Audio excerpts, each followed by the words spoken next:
The Rolling Stones, Out of Our Heads, right now on States and Kingdoms. Welcome back, States and Kingdoms. Like that? That's great.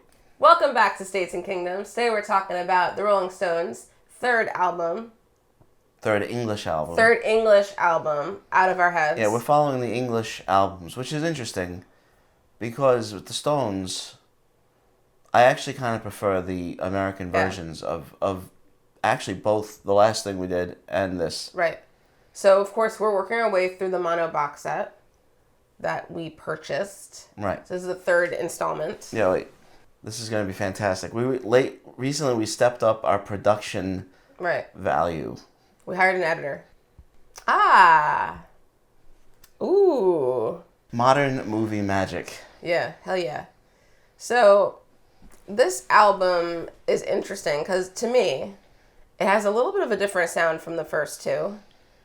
I got a real, and I say this with love, I got a real sloppy feel from at least the first few songs on this album. I know what you mean, and it's sloppy isn't really the word, but it seems fitting somehow. Slapdash? No, it's not that. It's not that they're tight, but there is that loose feel kind of that the Stones do. Raw.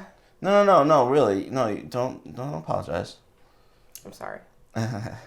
Should be sorry. That kind of loose feel that the Stones have and really have. Read on. And it's definitely here. And this is an interesting album because, like I said before, the American Out of Our Heads, I do actually prefer, and we're doing the English albums first. We may go over those at some point, but I don't see why, since I'm talking about them here. Unlike most of the English groups, the Stones' American releases are pretty good, and what this album does lack. The last time, Satisfaction, obviously, Spider and the Fly is not on this, and so I really do like the American release, but I don't want to talk about it because maybe stop talking. I don't want to talk about it. So stop talking about it, man. This album is mostly R&B. Yeah, it's very, very R&B. You don't really. It's contemporary R&B for the most part. I mean, it doesn't. You don't have, a Muddy Waters song. That's the thing. Yeah. It does feel way more current. Like, the songs that they're covering are, like, of the now. More or less. Yeah. So it feels... It's got a freshness and a current rawness.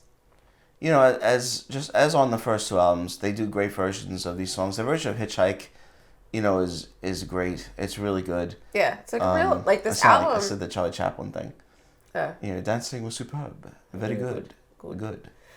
I actually think that the first few songs on the record have a real energy to them. Yeah, definitely. They're really pumping, and especially just listening to the record on our system, the drums and the bass are so pumped up. Yeah, again, the mono recording sounds so good. It definitely sounds good. By this time the Stones they're really rolling. They're really rolling. Stones were rolling. Yeah. It's inherent in their name. Well, no, it is part of their nature. Could have been the non-rolling Stones, just the sitting still Stones. Yeah. Say that 5 times fast. No, but really, they were writing great original songs. Genuinely great original songs. The songs everyone knows. They were on their way. And the songs on this album are actually still really good. Really, really good. Heart of Stone. Yeah. And what's interesting about the songs that they wrote is on an album full of R&B covers, you can pick out the Stones' original songs.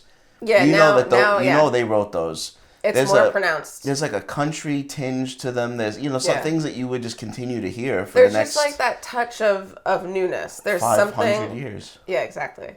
There's something different happening on those songs. You can pick them out. I agree. And even I'm Free, which again it's so Stone sounding. That's such a classic. The refrain in the middle sounds familiar. I can't put my finger on it. Sounds kind of familiar. I don't think they took that from anyone. Oh no, definitely not. No, I mean, because surely I other really- bands of the time didn't ever write a song that had something that sounded like that in it. I don't think. Not exactly like that. No, but the words are close. Yeah. But what's funny about that? I like it when they do that with the Beatles. It's like I don't know. It's like Cheeky. we're just gonna take this. Yeah. You had a big hit. Yeah. So we're just gonna take this, And put it there's in our nothing you can song. do about yeah, it. and maybe we'll have a big hit too. It's just we're having Thanks. a laugh. Yeah, We're just having a thanks. laugh. Thanks so much. Yeah. But it's a good song, and even like the verses, it still sounds like the Rolling Stones. Their sound is totally there in their songwriting. The U.S. version of this, you know that they've like arrived. Yeah. You don't quite get that on this. This feels like a collection of songs again that really Yeah, it feels like more of doesn't the have last quite the more of the first two albums. direction.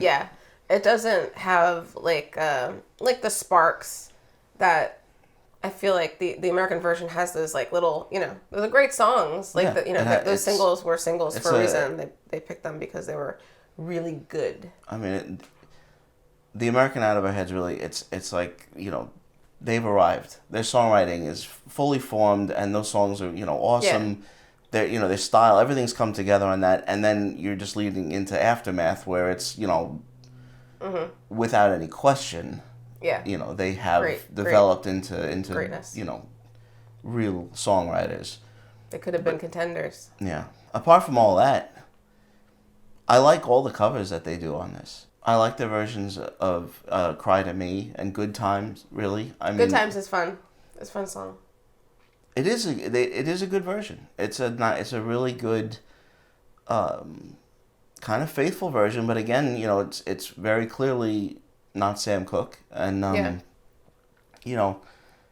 so that's really all I have to say. It's a solid collection of songs, but it does, to me, it falls short of the U.S. version, which just really shows the direction that they're really moving in, and you really get an idea of how they had developed.